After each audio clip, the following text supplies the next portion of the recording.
साथियों नमस्कार। लगातार कुछ रिपोर्ट सामने आ रही हैं जो ये क्लेम कर रही है कि उत्तराखंड की चमोली डिस्ट्रिक्ट के अंदर जो बाराहोटी वाला इलाका है वहां पर 100 चाइनीज सोल्जर घोड़े पर सवार होकर आए, वहां पर घुसपैठ की और एक ब्रिज को तोड़कर वो वापस चले गए। आज इसी विषय को हम समझने की कोशिश करते हैं कि बाराहोटी के अंदर एक क्या लंबा इतिहास रहा है इंडिया और चाइना के बीच कॉन्फ्लिक्ट का, और अगर ऐसा कोई भी घटनाक्रम बाराहोटी के अंदर होता है तो फ्यूचर के अंदर भारत के लिए उसके ऊपर क्या इंप्लीकेशंस हो सकते हैं। हमारे दिमाग में जब भी लैंड डिस्प्यूट की बात आती है इंडिया और चाइना के बीच में तो हमारा ध्यान जाता है अक्साई चीन की तरफ, अरुणाचल प्रदेश की तरफ। लेकिन दो और स्टेट्स ऐसी हैं जहां पर चाइना कुछ टेरिटरी को, इंडियन टेरिटरी को क्लेम करता है। एक है हिमाचल प्रदेश। हिमाचल प्रदेश की किन्नौर डिस्ट्रिक्ट के अंदर शिवकिला वाला इलाके को चाइना क्लेम करता है, ऐसे ही कोरिग के इलाके को हिमाचल प्रदेश के अंदर क्लेम करता है, और उत्तराखंड के अंदर चमोली डिस्ट्रिक्ट के अंदर बाराहोटी के इलाके को क्लेम करता है। और बाराहोटी वही इलाका है जो इंडिया और चाइना के बीच में लैंड डिस्प्यूट के रूप में सबसे पहले उभर के सामने आया था 1954 के अंदर। अगर हम बाराहोटी का इतिहास समझने की कोशिश करें और किन कारणों की वजह से चाइना बाराहोटी को क्लेम करता है तो हमें एक क्लियर इंडिकेशन मिल जाता है कि चाइना एक विस्तारवादी विचारधारा को लेके बहुत पहले से आगे बढ़ रहा है।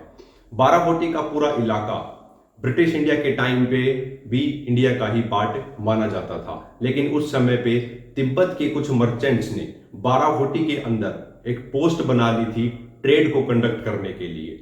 तो जैसे ही ये न्यूज ब्रिटिश इंडिया अथॉरिटीज को मिलती है उन्होंने तिब्बत मर्चेंट्स को पीछे धकेल दिया, और जब तक इंडिया आजाद नहीं हुआ था तिब्बत मर्चेंट्स का वहां आना और ब्रिटिश इंडिया अथॉरिटी द्वारा उनको पीछे धकेलना चलता रहता था। लेकिन जैसे ही इंडिया को आज़ादी मिली, 1947 में इंडिया इंडिपेंडेंस मिली, उसके बाद पूरा का पूरा बाराहोटी का इलाका इंडिया के कंट्रोल में था और इंडिया के रूलिंग के हिसाब से ही वो चल रहा था और आज भी चल रहा है। लेकिन चाइना लगातार उसको क्लेम करता रहता है, और उसको क्लेम करने का सिर्फ बेसिस एक ही है कि तिब्बत को जिस तरह से 1950 से 51 के बीच चाइना ने हथिया लिया, और उसके बाद जब तिब्बत मर्चेंट्स वहां गए हैं उसकी वजह से ही चाइना ये कहता है कि तिब्बत हमारा ही पार्ट है, तो बाराहोटी के अंदर तिब्बत के लोग गए हैं तो बाराहोटी भी हमारा ही हिस्सा हुआ।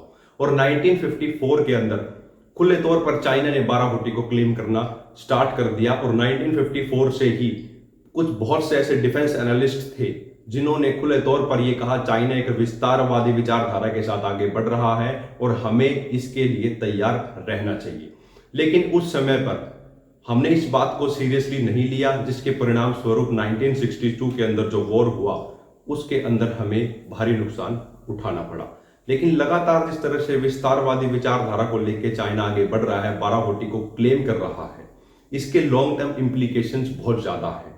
1954 पे जो डिफेंस एनालिसिस के ने राय दी गई और उनको इग्नोर किया गया, और कुछ एक बहुत सी ऐसी पुस्तकें भी हैं जिनमें लिखा गया कि फर्स्ट हिमालयन ब्लंडर जो था वो बाराहोटी ही था।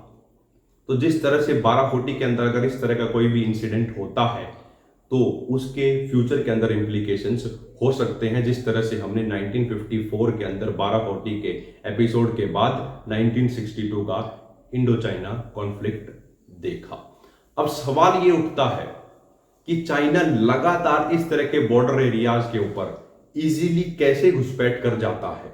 उसका मुख्य रूप से कारण ये है कि इंडिया की साइड पे लगातार जो विलेजेस हैं वहां पर वो खाली होते जा रहे हैं, क्योंकि वहां पर डेवलपमेंट नहीं हो रहा है, रोजगार नहीं पैदा हो रहा है। तो इसलिए लोग वहां से घरों को छोड़कर शहरों की तरफ जा रहे हैं, जिसकी वजह से बहुत से ऐसे विलेज हैं चमोली डिस्ट्रिक्ट के अंदर जो बिल्कुल खाली हो चुके हैं। वहां पे सिर्फ घर बने हुए हैं, लेकिन वहां पर लोग एक भी नहीं है, जिसको जनरली कहा जाता है घोस्ट विलेजेस। और वहीं दूसरी तरफ चाइना की साइड जो इलाका है, मतलब जो तिब्बत का इलाका है और चाइना की साइड में जो इलाका है, वहां पर चाइना लगातार इंफ्रास्ट्रक्चर हैवी डेवलपमेंट्स कर रहा है, और वहां पर ना सिर्फ चाइना के सोल्जर की प्रेजेंस है, वहां पे चाइना लगातार आम जनता को भी सेटल कर रहा है। अब सवाल ये उठता है कि आम जनता का बॉर्डर्स पे होना बहुत ज्यादा जरूरी क्यों होता है। इस बात पर विशेष गौर करने की हमें जरूरत है, क्योंकि जो सबसे अच्छा इंटेलिजेंस प्रोवाइड किया जा सकता है हमारी सिक्योरिटी फोर्सेस को, वो लोकल लेवल पे ही किया जा सकता है। अगर वहां पर मान लो लोकल लोगों की प्रेजेंस होगी, जिसकी वजह से अगर कोई भी चाइनीज सोल्जर घुसने की कोशिश करता है और घुसपैठ करने की कोशिश करता है तो with in seconds local army security forces को अपडेट कर सकते हैं कि चाइनीज सोल्जर एनक्रोच करने की कोशिश कर रहे हैं, इंक्रूजन करने की कोशिश कर रहे हैं, इंडियन टेरिटरी के अंदर दाखिल होने की कोशिश कर रहे हैं।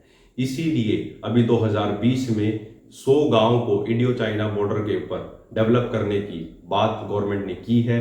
आई होप वो डेवलपमेंट जल्दी से जल्द शुरू होगा और हमें अपने बॉर्डर के ऊपर एक अच्छी सिक्योरिटी देखने को मिलेगी। लेकिन इस तरह की घटनाएं पहले भी हो चुकी हैं, 2011 में भी हुई, 2012 में भी हुई और 2013 में भी हुई। 2013 के अंदर भी पूरे के पूरे बाराकोटी इलाके के अंदर 21 सोल्जर्स आ गए थे, जिसको उस समय की गवर्नमेंट ने एक्सेप्ट भी किया था।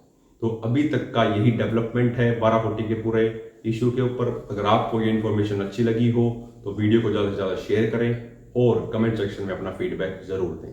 आपने हमें सुना उसके लिए बहुत बहुत धन्यवाद।